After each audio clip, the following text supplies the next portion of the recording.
Well, hello, hello, hello. What's Back. up, Chris? We're back. We're back. Welcome, We welcome, back. everyone, to Keeping You Wise by Keeping It Real, where we bring authentic and real conversations to fuel your soul that you can share with others. Welcome to our third episode, where we will discuss the envy dilemma, balancing its benefits and its burdens.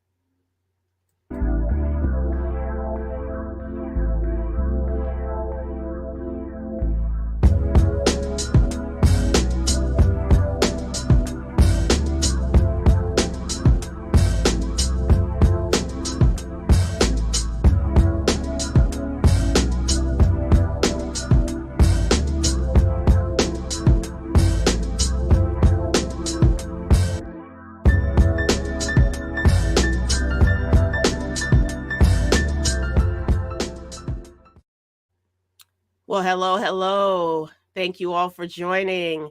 My name is Paula Bell, and I am here with my co-host, Chris Solomon. What up, Chris? How you doing today? I'm doing good. I'm feeling official. We have our official shirts on. I know, We have right? An official intro video. I know, I'm right? feeling official, Paula. I'm feeling official. How are you? Awesome. I'm doing all right. Good. All right. It's been a good start to the week. It's Good. been good. It's been good. I'm excited about today's conversation, but before we jump into that, though, and bring on our special guest, there's a couple of things that we need to say from a disclaimer perspective. We are not therapists, and we do not offer any medical advice. We are not trained. We're not qualified. We're not able to diagnose or treat any form of mental illness or disorder whatsoever. So we just bring real conversations to the table and just have honest conversations. So some of our topics may be triggering. So we just want to mention that today is about envy. So I just want to mention all of that. The purpose of this video cast, though, is to have real, authentic conversation that provides wisdom to us all. So please interact with us in the chat. You might be watching via YouTube. You might be watching via Facebook, but just interact with us. We'll see them come across.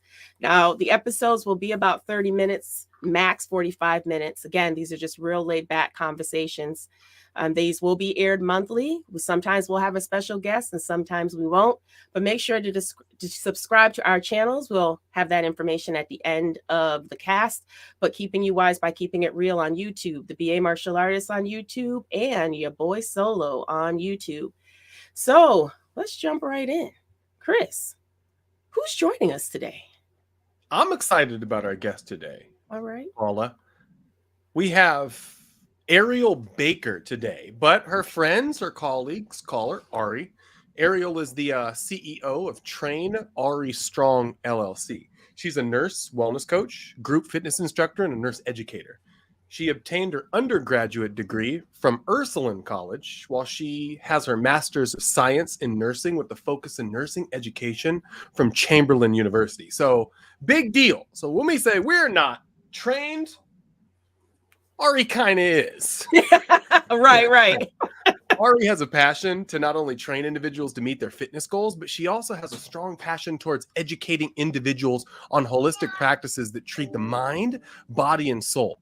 While Ari has a passion to help everyone, she has a strong desire to help the lower socioeconomic community whom face unfair treatment in the healthcare industry, which is a beautiful thing, right? The underserved of us, especially something so important as healthcare. Ari knows her life purpose is fitness. She knows her life purpose is health. At a young age, she was a track athlete and has had a love for physical fitness ever since. She's participated in multiple fitness programs such as CrossFit, as well as she has multiple programs such as Tabata, Abs, Ends, Step Ari Strong. She's in all kinds of stuff. So her client results have been amazing as well. She's not only just a coach, but again, an active practitioner. Ari is also a mother of an amazing son and is an advocate for autism awareness. Ari is based in Ohio, but provides services nationally and internationally. So we got a pretty stacked guest today to talk about something as divisive, maybe? As scary? As poisonous? As envy? So I'm excited. Hey. Okay, intro. That was like that, Ari? I do That's okay. good. That was Now, I pretty know good. Okay. I was telling you earlier, I'm looking a little greasy while I'm doing it, but I'm trying to, I didn't put my powder on before the podcast today. But next time I'm going to do that. But you deserve a great intro because you're a great, Well, thank you're a you. great guest, and thank you so much for being. Thank you. I was listening to the intro. Like, is that me? That's you. You're a big deal. Oh, thank you. I love what I do. Yes, you do. Yes, you do. And this is a great topic to have you on, Ari, because fitness, right? There's so much competition in fitness. There's so much comparison in fitness where people will look at other people and say, I should have this body, or I want to look like this person, or I'm even envious of this person because I'm putting in all this work and I'm not seeing the results, or I'm not looking like this other person. So when you think of envy, let's just first start with a definition. What do you think of when you think of envy? And Chris, you too. Let's just have that conversation. Let's just define it first.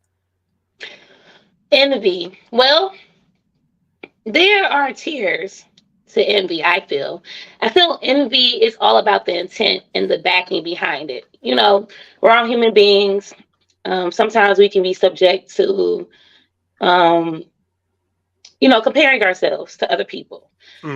Sometimes we'll see what other people look like, accomplishments from other people, and say, I want that. And that's completely natural. It's nothing wrong with seeing someone thrive and wanting that as well for yourself.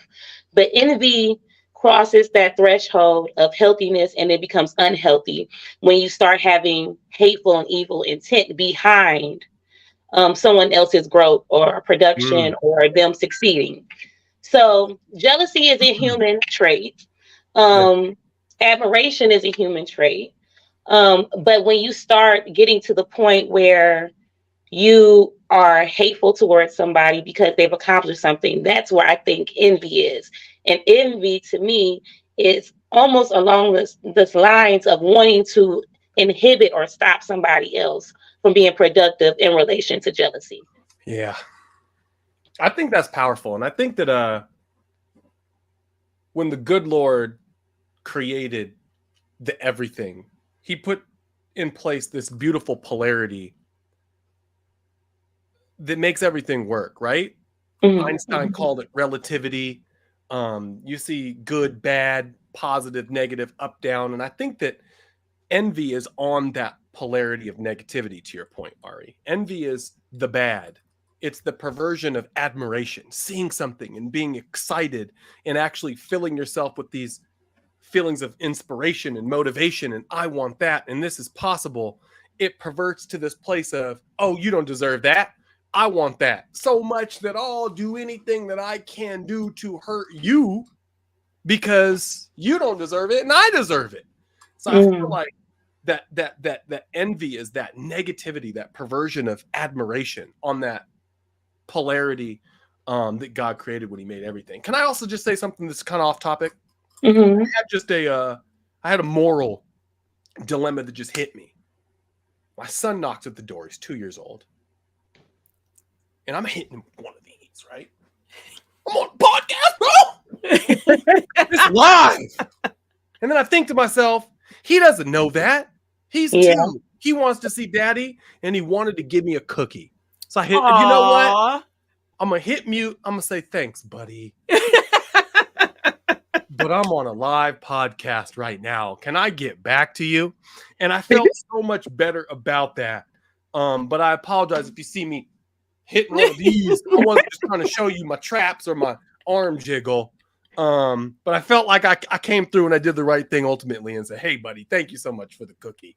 But I just want to throw that out there. But back you're fine. No, you're okay. Back to envy. So I have a question. Something you said, Chris, that I want to go a little bit deeper on. The opposite of envy, admiration. Yeah. So, envy, as Ari, you just said, envy can be really a bad thing when you want to inflict harm on someone else or want to be negative towards someone else. But envy could also be a motivator, which we'll get to to later as well. But you did say admiration. So would you say that the opposite of envy potentially is admiration? What do y'all think? I'd love to hear Ari. Yeah, I would say so. I would say so. There are plenty of people out there who I see accomplishing goals that I too want to check off my list, but my heart isn't filled with disdain or hate when I see them overcome things. I say, "Oh my God, I think it's so amazing what they're doing," and at many times I'm a person where I need to see it done so that I can know it can be done. So when I see someone do something that seems impossible, that seems hard, when I see a trailblazer, it gives me motivation, it gives me inspiration, it gives me energy to keep going. That's admiration. Now, the envy part is you just find it somewhere in your heart where you just don't want them to win because you're not winning. And it's so funny because a lot of times I see people who are envious. This is one thing I've seen on IG. It says like happy people don't hurt people. Well, I don't notice. It's weird to me when I see people who are envious who are already accomplishing things. You would think like on the scale of if you're already checking things off your list, you're successful, you're prosperous, you don't have room to be envious because you're already getting what you need. Right. You know, so sometimes when you're envious, you're operating from a spirit of deficit. You feel like this, whatever you have isn't enough. I like that. I also think that, to your point, or you're operating on a feeling of comparison too. Like maybe I'm not enough. And the only way to guard myself from the feeling of I'm not enoughness is to look at that other person and have hate in my heart. Oh, they don't deserve it. Oh, this is that. This is that. So maybe it could even be a defense mechanism, but it probably is deeper, right? It is deeper because when you see someone and you don't have that hate in your heart, you have that admiration. You have that, I didn't even know it was possible. Like, you guys ever heard that Johnny Cochran story before? So, you know Johnny Cochran, right? If the glove don't fit, you must quit. Like, good lawyer. That's all I'll say. Okay? Yeah. God rest his soul. So when he was younger, he actually grew up in a impoverished family. And his parents were really into education. They said education is the way. And I would agree with that. So they sent him to good schools, even though they were both very poor themselves. But he had this uncle. His uncle was a caterer. So he looked up to his uncle, and his uncle was the one making, you know, good money and owned a business. So he looked up with Adam with admiration and wanted to be a caterer so much that he hung out with his uncle, and his uncle trained him in the ways. And he finally got a gig with his uncle, and he went to this huge mansion where he was going to help be a caterer, learn the business, that whole nine. So he walks in, and it's, you know, one of those ridiculous places, right? Huge driveway, 10 bedrooms, infinity pools. Equal amount of bathrooms, marble all over the place. And he's just awestruck, but he's excited that I can't believe I made it here. I'm actually catering this event. Like, I'm going to make a ton of money. And he walks in, he's like, Billy? His buddy Billy from school was there. And he's like, Billy, you work, like, are you catering too? Like, he's like, catering? This is my house. My dad owns this place. And it hit him like a ton of bricks, he said. At that moment, he thought to himself, I'm smarter than Billy is. I get better grades than Billy. Billy cheated off me in the last test. And if his genes, his family could do this, maybe catering is beneath me and I should go higher. And the rest is history. Johnny Cochran was a caterer. Johnny Cochran was a lawyer and made millions of dollars, I would assume. So to your point, Ari, when envy isn't perverted to the negative spectrum, when your heart isn't filled with hate, when that inner you is calm, cool, collected, healed, I think that admiration is what you get. And that admiration will give you an idea of what's possible without having that hate in your heart that will just eat you from the inside. So that thing isn't, you know, ever accomplishable, if that makes sense. Yeah. And that's the thing about duality. You have to have that balance. Like, none of us are perfect. So I would be remiss to say that I haven't been fueled by proving other people wrong or feeling like I need to push more to, because I've been envious. Like, and I would say a lot of people are successful, especially those who, earn a lot of money because they seen someone else they felt like they were quote unquote better than. The crossing the line is when you go out your way to inhibit somebody else. Mm. So I think that if you can channel your emotions and pour them into what you're doing, even if you're feeling envious, if you can pour into what you're doing and turn that envy into hard work, discipline, education, knowledge, reinforcing everything that you love and standing firm in who you are, like you said, it can be transitioned to something that is healthy. Right. But I will say this, a lot of times we have to be careful with the energy that we project. Like envy is a mirror to me. When you don't feel enough, what I'm saying? Sometimes you'll project that onto everybody else. Well, I'm smart, aren't I? Why don't I have this? Yeah. I'm talented. Why don't I have this? I'm trying to say? So when we see other people achieving things who we think we're better than or think are less than us, that's when the envy comes into play. So sometimes it's a mirror. You hold up the mirror, it causes you to look at yourself and say, what do I need to do better? How do I need to rise? How do I need to transition to where maybe I'm not taking myself seriously enough? Yeah. So that was Johnny Cochran's aha moment.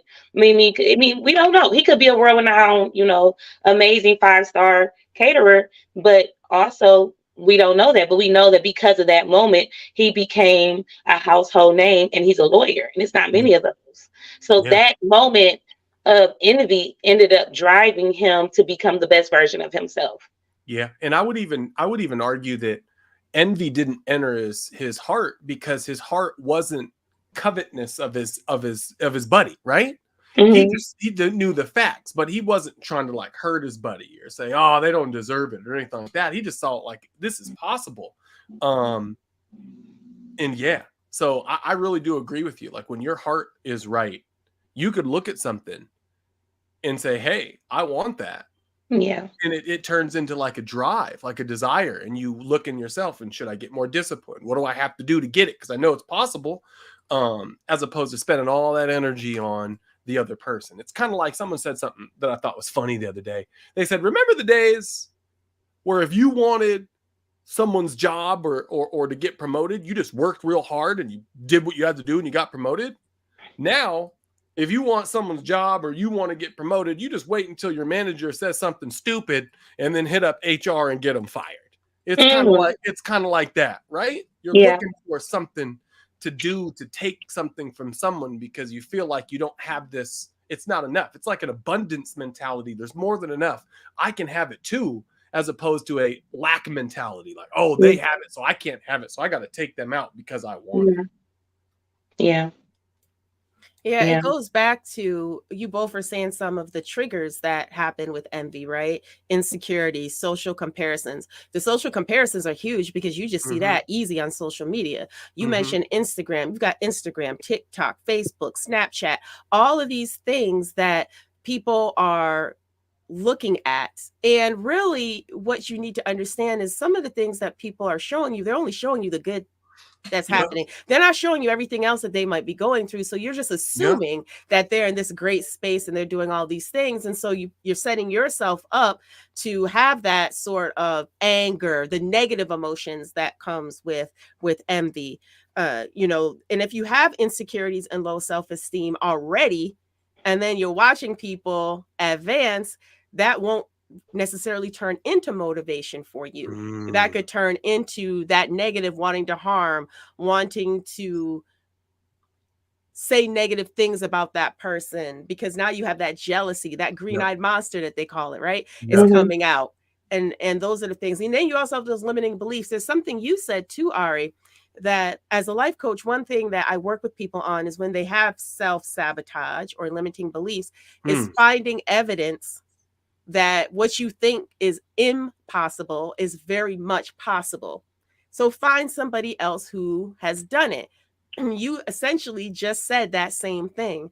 That person is actually showing you it can be done, and that can be a motivator for you to now go and do what you feel you've been called to do, or what you know within you has a fire and has always been something that's there, but for some reason those limiting beliefs or the self-sabotage has taken it away. So here's my question, because it appears from what I'm hearing here from all three of us, all of us have been envious, me included, Yep. at some point. How do you turn that envy, though, into the positive? How do you stay away from the negative and really turn it into something that's more empowering, to where not only is it motivating you, but you're building someone else up as well? What are some of the strategies and tips you both have used when you found yourself in a situation where you're envious and you want to use it for positive light? It's a good question. Ari, what do you think? Well, when I'm feeling envious, I check myself immediately. Especially when you're an entrepreneur and you're a small business owner. Sometimes you start in the game with people, you start before them or you start at the same time, and you might watch them elevate before you.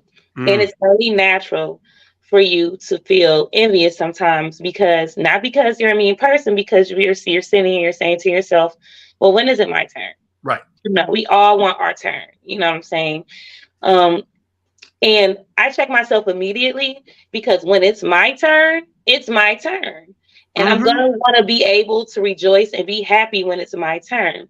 And, I'm real big on spirituality. I'm a proponent of what you project out, how you treat other people, what you do and how you feel. The energy you project out comes right back to you. Yep. So I don't allow myself to stay in envy too long. What I do is I might assess the other person and say, instead of saying they don't deserve, I'll say, well, what did they do to get where they're at? Maybe I need to tweak some things within myself, or maybe I can learn from something that they're doing, that I'm missing out on. Or sometimes I just be still. Sometimes there is no absolute correct answer. Sometimes you're doing everything right. Sometimes you are dedicated. Sometimes you are motivated. Sometimes you just have to wait for your time to come. And while I'm waiting for my time to come, I don't want to spend time in a dark place of envy. I want to be able to stay encouraged, because I also want to be a person who can extend, kindness to other people who are going to be following behind me when it is my time. And people can feel your energy.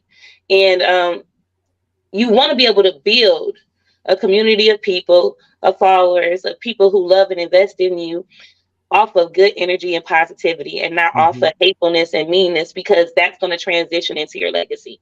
So a lot of positive self-talk, a lot of encouragement. And I will say, on the days that I don't feel like being positive, because we all have those days, I let myself feel that for a very small moment.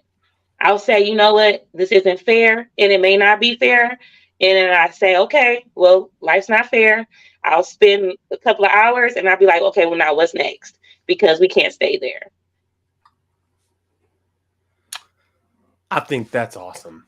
And Ari, you're awesome.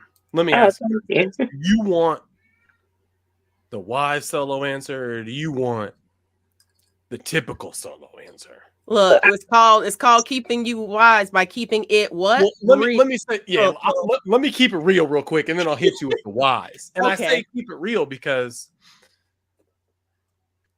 the only way, me personally, I've been pretty hard-headed my whole life. So typically my wisdom comes from me falling on my face, busting my nose and teeth up, having to go to the dentist, get it fixed, and, fix my broken nose. And it's like, I probably shouldn't trip over that wire again. 2 or 3 more trips later, I finally get the lesson.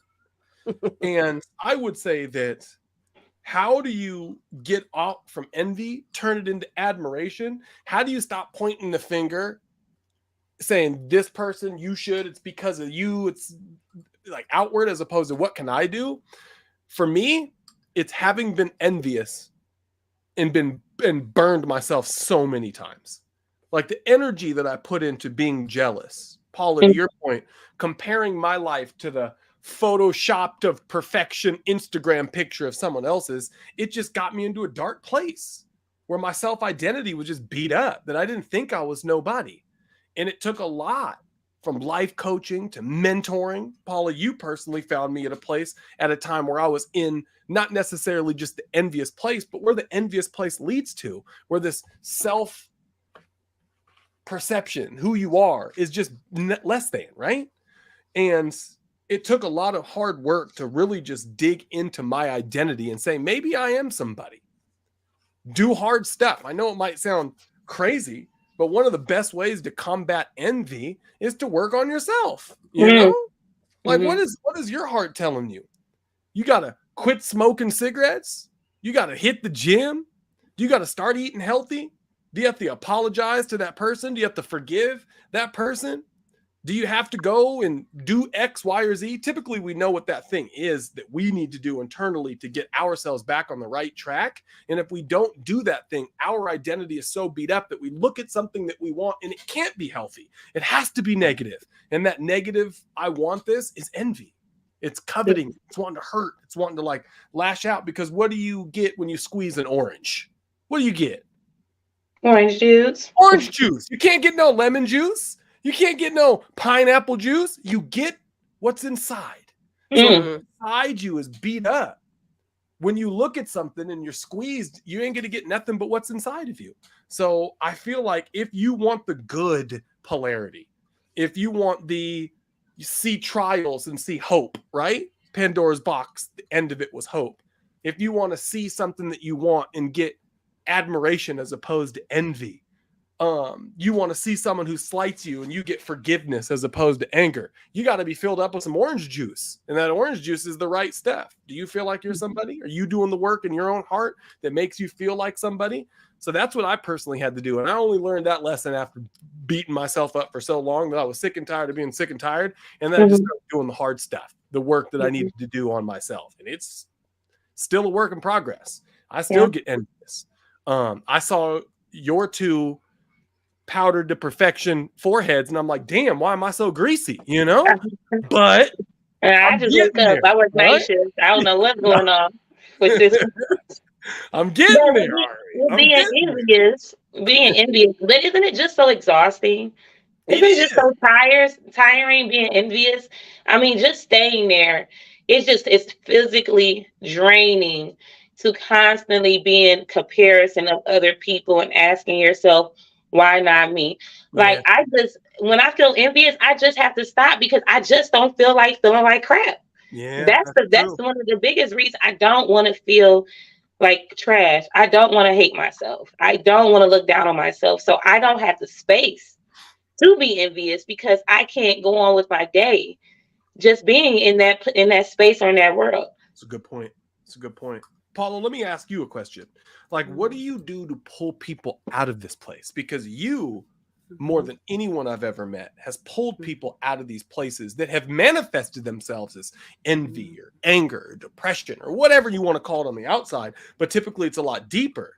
And when you're in that deep where you're seeing these negative manifestations, it's almost impossible to pull yourself out. But I've seen you do it many times. Like, any suggestions? You know, first, you have to be honest with yourself. You have to acknowledge that you're even feeling or exhibiting this emotion. You know, there are a lot of people. When I grew up in the thought that you're supposed to be strong. Don't show any weakness, right? Being a Black, brown woman, you already have challenges. So you got to be strong. You can't let people break you down. You can't let people tear you down. So you almost put up this facade, this wall, that you're always strong, but even the strongest person is weak. At some point, you're going to be weak. At some point, that strength, you're going to need somebody to help you. So it really starts with a place of acknowledgement and being honest with yourself that you have these feelings. I've been envious. And Ari, you just hit it when you were talking about business. I'm a business owner, and it is hard to watch other people thrive. Yeah. And you really feel you're putting in the same amount of effort, if not more. You're doing everything that you can, and no matter what you do, it doesn't hit. But you're seeing this other person or other people thrive, and you're like, well, what are they doing that's so great that I can't do it as well, right? And it does take you to that point of envy. But you have to acknowledge that, and you have to own it. Own your emotions. It's okay to have them. Just own them. but you can't stay there. And so with me, when I'm helping my clients or people that I love or my friends, right? Let's figure out what the root cause is. What's triggering this? Because a lot of it stems back, amazingly, a lot of it stems back from childhood. Something they were told, something that somebody told them they should do, or how they should behave, or how they should act. It could have been a situation that they went through that was traumatizing, that they never healed from. And it's you have to go back and figure out what that root cause is, because until you get to the root and cut that root, you're just going to keep in this vicious cycle of, when this triggering element happens, it's just going to trigger you, and you're just going to go there. The thing that I believe is a little bit different with me, at least this is what I've been told. Both of you all know me. So I've been vulnerable with both of you all. So both of you all know me. What I've been told is I'm really easy to talk to. You are. It's just, you could just come to me and just talk to me. I've had people tell me things that I wish they hadn't. But what do you do? What do you do? I mean, they've told me some things and I'm like, I don't know if I need to know all that now. I don't need to hear, all of that. But if you feel this is how you're going to get it out, let's get it out. And so I do feel that you have to come, when a person comes to you, you can't judge them. And sometimes, this is another tidbit that I'll give people. Sometimes when a person comes to you, find out if they actually want you to give them advice or if they just want you to listen. That's a question. And then people were like, well, if they're asking me a question, then I should be able to just answer it. They should get, no, some people just need to vent. Just let them vent for a minute. Just let them get it out. And then be like, okay, so do you want me to help you through this? Or did you just want me to listen? Because sometimes just getting it out allows that liberation, allows that freedom, allows them to start going through their process. And then it also builds a trust and a credibility with you and that individual to where they feel that they can come to you and maybe get deeper. Because it might take multiple conversations, right? Wow. So Chris, with you and I, when we both worked for a particular company, organization, right? We both were going through things that just was not right. We were seeing our counterparts advancing. People were talking to us reckless. We were going through all sorts of different things, right? But we had to go through that storm together. So when you were up, you could pull me up. And then when I'm up, I can pull you up. We just had to make sure both of us weren't down at the same time. So we made that commitment, right? But that's what you need. You need that accountability. So I would say acknowledge, be honest with yourself, actively listen, own your emotions, find the root cause, and get with your tribe who can hold you accountable, support you, and encourage you and help you through it. Those would be the tips I would give. All right, what do you think? What are your tips? The last thing she said, that tribe matters. Tribe is crucial, right? So crucial. Having those people who believe in you when you don't believe in yourself. So critical, so critical. There's been times where I voiced to my tribe, I'm ready to give up. I'm ready to quit. I don't know if this is worth it. And you need those people in your life who are not afraid to tell you to be quiet when you start speaking down on yourself. Because it's real easy to listen to everybody else around you, the people who aren't in your tribe, to say, it's going to be a lot of naysayers. Oh, you're going to do that? I don't know that's going to work. You need people in your life who believe in the impossible when you don't. You need people in your life who are going to be disciplined when you're not. You need accountability holders. And whether your tribe is huge or whether it's small, it has to be authentic. It can't consist of people scared of losing friendships with you or benefits of being your friend. It has to be people who, no matter what, like the podcast is called, giving you real. You know what I'm saying? So that's the biggest thing I would say is surround yourself with people, try people who are really authentic, real, genuine, who love you when you're down, love you when you're up, and don't want anything from you. And that's hard to find, but when you do get it, you should hold on to it. That's a hit. Well, I appreciate you two ladies being in my tribe. I appreciate you believing in my forehead when I didn't. Thinking it was greasy. And I do think that you're absolutely right, Paula. It's kind of funny you mentioned that. I've found naturally over the years that I'm a fixer. So when someone comes to me with an issue, a problem, or whatever, I want to fix it. I'm a consoler too. I don't want you to feel bad about it.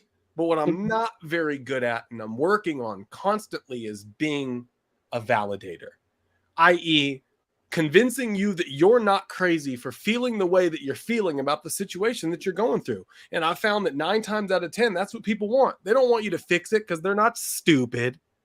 They don't want you to make them feel bad about feeling bad or however they're feeling, console them or whatever. They just want to know that they're not crazy. Affirmation. And their emotions are valid, right? So I can say that that's one thing that you've done with me a lot. And it feels good to not feel crazy. It feels good to be validated by people that you care about. And I think that that's one of the things that I appreciate about my tribe and you ladies. All right, were you going to say something? Oh, no, I was saying affirmation is very, very pivotal in your success story. You need people to look at you and be like, do you know who you are? Do you know how fly and talented you are? Do you know how educated you are when you don't feel like you are? Words of affirmation are big, big things. Ari, I'm going to need you to hit me with that the next time I'm feeling down. You know how fly and talented you are? Super cool, jacked. Just easy. Well, and that's true. What you speak out into the atmosphere comes back, right? So you have to speak those positive things. And when you have those times where you want to give in or give up, you do have those people in your tribe who can bring you back. That's what we're all about. That's what we do. And so that's really, really important. And so can you all believe it's almost been like 37 minutes already that we've been on this call? Time is flying. And I do want to be respectful of everybody's time. So this is the last question really quick that all of us should answer. What is one takeaway or one action that you would recommend people take when that envy creeps up? That's the negative envy, not the envy that's the motivator, the envy that's taking away your energy. What is one call to action or one piece of one item that you would have people say, I will commit to doing this? One commitment that you would want people to commit to when those sort of feelings creep up. Well, for me, when I have those moments, what I do is I get to a quiet space. So if you can, when you notice that you're feeling down and envious of somebody else, I get to a quiet space and then I start saying I am things. Like, I am powerful, I am capable, things that feed life into myself. So I can flip the focus being on what I'm not and thinking about everything the other person has and think about everything that I do have. A lot of times when my friends are telling me things, they're envious or they're feeling down, the first thing I'll say is, well, list 5 things you're grateful for. So I'll do that for myself real quick. When I'm complaining and saying it's not fair about this, it's not fair about that, I'll stop because I can hear myself and I say, God, I'm grateful that I can provide a service for people. I'm grateful that I'm healthy enough to where I can be able to teach a class every day. I'm grateful because, in order to combat that negative energy, you got to throw some positive in there. So I think going ahead and get into a quiet space, meditating, positive affirmations, words of gratefulness, you should do things like that. That's a hit. Paula, what do you think? Ladies first. All right. I would say my call to action is when those emotions creep up on you. Take a moment, step back, and identify why you feel that way. Let's start to get to the root cause of why am I envious of this person? Am I really just jealous of this person? Have I done something to this person that I need to actually apologize for? Has this person done something to me that I have to forgive them, which is really not for them, but it's for me, so I can move on? What is the root cause? Why am I feeling this way? And own it. So for me, my call to action to those out there, in addition to everything Ari just said as well, is to identify why you're feeling the emotion in the moment so that you can move past it. That's a hit. Well, I will keep it real. And just let y'all know, I'm really bad at following directions. So I have 2 things for the one thing. My 2 things are, Paula, what you and Ari said, is first and foremost, don't lose sight of your tribe. Because, Ari, to your point earlier, we're all going to wake up one day and it's going to seem like a legion of negative voices are shouting their unanimous permission that we suck, that the people that got stuff are cheating, that, you know, the only reason why we're down is because someone else, and those envious and covetous feelings are going to come. But your tribe are usually the people that pull you out of it, right? The kind word from that person that's just filled with sunshine, the hilarious joke from the person that's just hilarious, the warm hug from the person that you want to spend the rest of your life with, etc. So mind your tribe. That's the first thing. And then when you're out of that crazy headspace, do the work. Like, do something. Like, what are you got to do? All too often we want to clean up the world, right? And we look in our rooms and we got a dirty room. Like, clean the room up.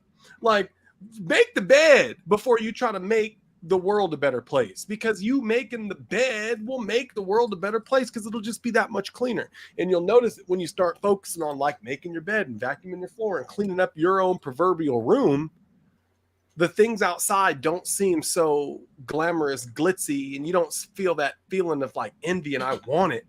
You feel that feeling of appreciation and I'm somebodyness. And then you could focus on just doing that work. How can I make my room better? How can I upgrade this house that I call me? So mind your tribe and do the work. Yeah, that's what I'll say. I love it. I love it. And Ari, we do want to take a moment. If people want to connect with you directly, right? How can, oh, look at you now. How can people get in contact with you? Well, my biggest platform is IG, Instagram. You can find me at Train Ari Strong, TRAIN_ARI_STRONG. Or I'm also on TikTok, Train Ari Strong, same spelling, no underscore. I'm also on Facebook, Train Ari Strong, straight up. And you can also find me www.trainaristrong.com. Awesome. Awesome. Well, got all kinds of cool places to find you. Yes. Yes. That's awesome. And you need to take some of her step classes, because you're not going to 3-knee her to death. I love it when you be saying when you be saying that. You will definitely burn some great calories and do some great work, and all the different fitness programs that you offer. I've had the opportunity to do them, and so we definitely want to thank you for joining us tonight. And that's definitely a wrap. But hey, we hope everyone who's joined or who will be watching the replay of this have enjoyed this episode. Thank you for engaging and listening. To keep the conversations going, please subscribe to our channels. You've got Keeping You Wise by Keeping It Real. You've got the BA Martial Artist. You've got your boy Solo. You can follow me on different social media platforms as well. But definitely let's keep this conversation going. And Chris, you're saying for each one, reach one and teach one. That's right. So we have our call to actions. Let's continue to make a difference. Let's continue to support each other, and let's continue to stay on the tribe. We're going to do our outro, but Chris and Ari, stay online and we'll reconnect right after. But for the rest of you all, thank you so much for joining us for Keeping It Wise by Keeping It Real. Love you.